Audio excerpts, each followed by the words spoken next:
Hey guys, gizmoddict here. How's it going? And finally, after a lot of leaks and rumors, we have the iPhone 12 series. So I just got done watching the Apple event and I'm recording right now really late at night because I want to get this video out in the morning. So today I'm going to tell you everything about the iPhone 12. We've got 4 models this year. I'm going to tell you about my thoughts about it, the pricing, especially the Indian pricing. And I'm also going to tell you why I might be upgrading from my iPhone 11 to the iPhone 12. So without wasting any more time, let's get started with this video. But if you're watching my channel for the first time, please subscribe to the channel. Please also press the bell icon. And would you like to see a vlog when I go to collect my iPhone 12? Please let me know in the comments. But anyways, let's get started with this video. Okay, so the iPhone 12, this year we've got 4 models, 12 mini, 12, 12 Pro and 12 Pro Max. And what I really love about all of these 4 models is that Apple has finally decided to put in the same display on all of them. So until last year, we had an LCD panel on the entry-level iPhone, be it the 10R or the 11. And then we had an OLED panel on the expensive iPhones like the 10s, 10s Max, 11 Pro and 11 Pro Max. This year, Apple has put in an OLED panel on all of these phones. So all of these phones get a Super Retina XDR OLED panel from Apple. The only thing different is the size. So the iPhone 12 mini gets 5.4 inch, 12 and 12 Pro are 6.1 inch, and the 12 Pro Max is all the way up to 6.7 inch. This display is a 60Hz display, unfortunately. The resolution is roughly around 1080. All these phones are around 460 to 470 pixels per inch. So that is a huge upgrade in comparison to my iPhone 11. On the iPhone 11, it's an 800p display. PPI is around 320, 330, and it's an LCD panel. So it's going to be a huge jump on the iPhone 12. And all of these panels support HDR and Dolby Vision, so that is great. The only thing that I didn't like is of course the fact that we have 60Hz here, but then the thing is 60Hz on iPhone is still okay because the animations are very smooth. I would have appreciated 90 and 120Hz displays, but given how all of the high refresh rate displays do face green tinting and pink tint issues, I think that's the reason why Apple has chosen not to include them. But anyways, the displays seem really promising and they are a huge upgrade, especially if you're coming from an iPhone 10R or an iPhone 11. And also Apple has used this new thing called ceramic glass on the displays. So apparently it's 4 times more stronger than the glass on the iPhone 11. So drop protection and everything would be great.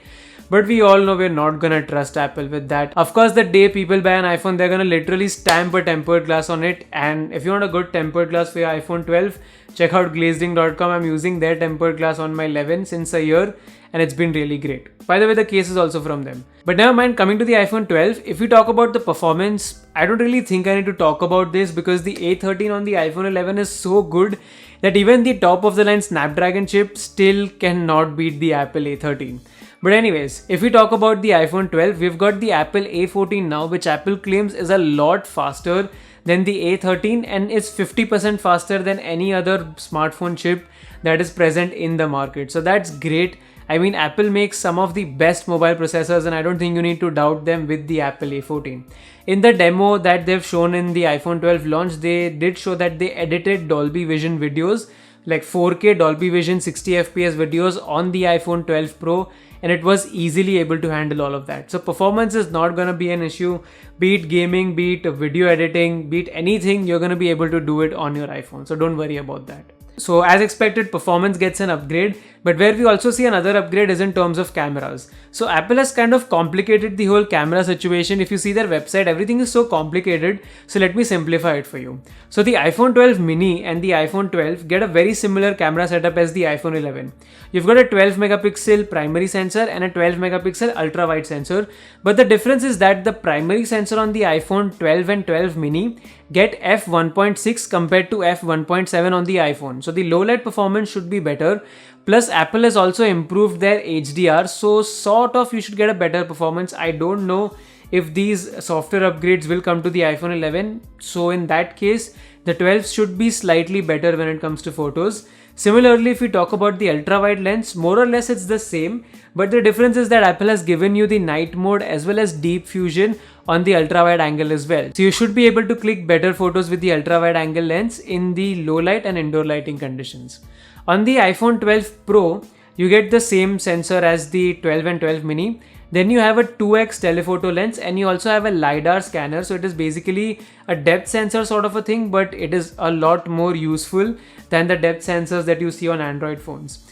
It's going to help a lot in focusing, plus it's going to help in the depth for portrait mode shots, and the telephoto lens on this phone I think is f2.0. Where you do see a difference is on the iPhone 12 Pro Max. So the primary sensor on the iPhone 12 Pro Max is different than all of the other three iPhone 12, and it is a much larger sensor and it performs much better in low light. So there's a difference there. Plus the telephoto lens is a 2.5x lens, so it is more zoomed in comparison to the iPhone 12 Pro. Plus the iPhone 12 Pro Max also gets this new sort of OIS which is called sensor stabilized optical image stabilization. So in that case what happens is that instead of the whole camera array moving, only the sensor moves, so it gives you better stability, less jitteriness and better performance in low lighting. So because of that, the iPhone 12 Pro Max has a much superior primary sensor in comparison to the iPhone 12 mini, iPhone 12 and the iPhone 12 Pro. But the point is the cameras have been improved quite a lot, especially on the iPhone 12 Pro Max, and I can't wait to try it out. Apart from that, if we talk about the front facing camera, here more or less things are the same on all of the iPhones. Same sensor as the iPhone 11. The only difference is here you get deep fusion as well as night mode on the front facing camera as well, which you did not get on the iPhone 11. In terms of video recording, everything is the same as the iPhone 11, but here now you can record in Dolby Vision. So on the iPhone 12 and 12 mini, you can record in Dolby Vision up to 30 FPS on front and back camera.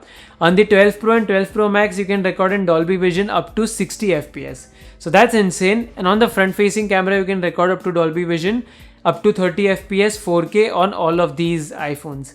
So that is absolutely insane. Like I said, Apple did show a demo where they were editing the 4K 60 FPS Dolby Vision footage on their iPhone and it performed flawlessly. So that's great. It's great for video creators, especially with the iPhone 12 Pro Max with that larger sensor. The low light video recording should also be great. Apart from that, you've got Face ID, so more or less that remains the same as we've got it on the iPhone 10R, iPhone 11. Everything's gonna be the same. The new thing that Apple has put in is MagSafe.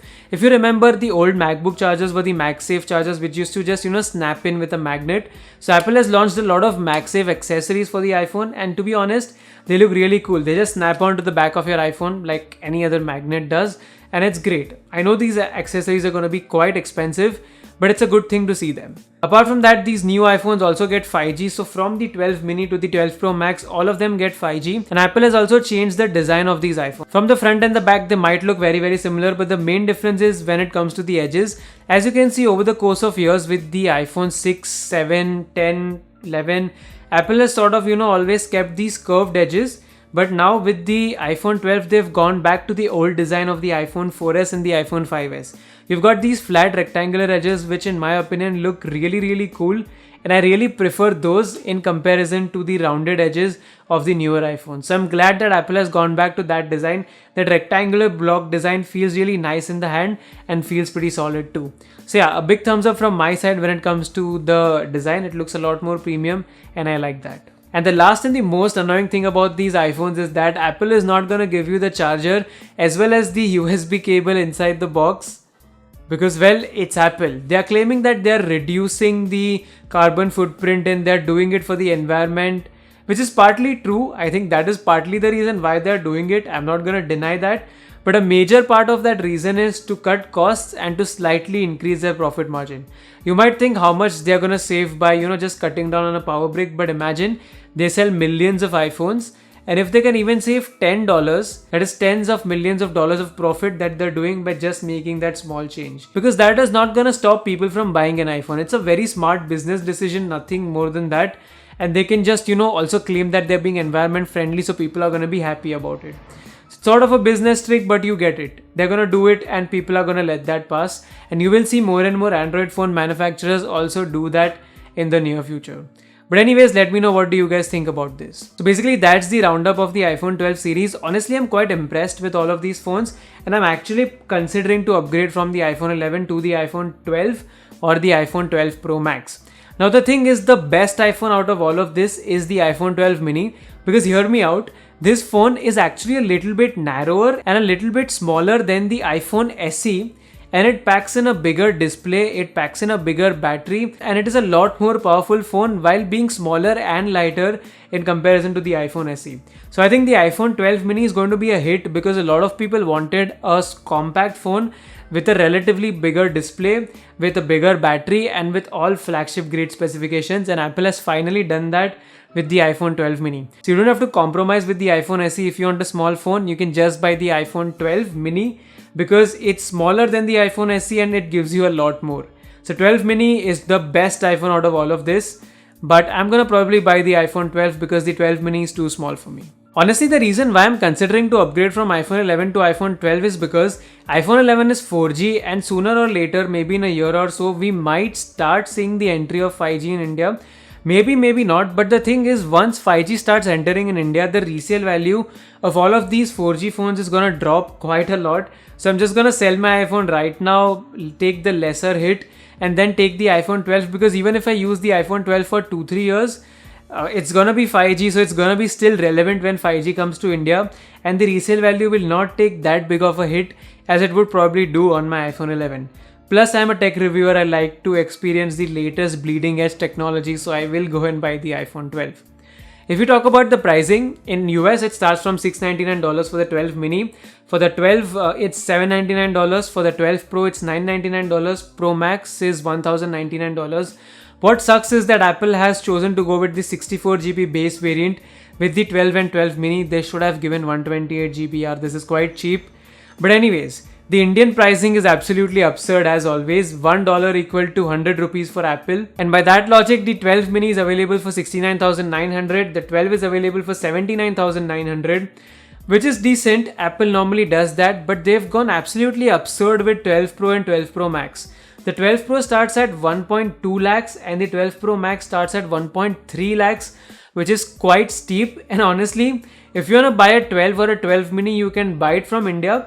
But if you want to get the 12 Pro or 12 Pro Max, you're better off getting it from someone who's coming from US or something like that, because that's going to be much cheaper than buying it from India. And in fact, someone on Twitter actually posted about how you can go to Dubai, roam around, stay in a nice hotel, buy an iPhone and come back, and still you're gonna spend less than what you would spend on an iPhone 12 Pro in India. So yeah, that was quite funny to see, but basically you get the point. iPhone 12 Pro and Pro Max are quite steep. I hope Apple gets in some good discounts, and I'm hoping that they get some good cashbacks on the 12 and 12 mini as well. But as of now, this is the pricing. Do let me know, what do you guys think about this? And would you guys like to see iPhone 12 or 12 Pro Max on this channel? Let me know in the comments, because I'm planning to buy the iPhone 12 anyways. Let me know your thoughts about all of this in the comments. If you liked the video, then like it. If you didn't like the video, press the dislike button twice. And if you're new to the channel, subscribe. That's it for now. Thanks for watching, and I'm going to be back in the notifications very, very soon. Thank you. Stay home and stay safe.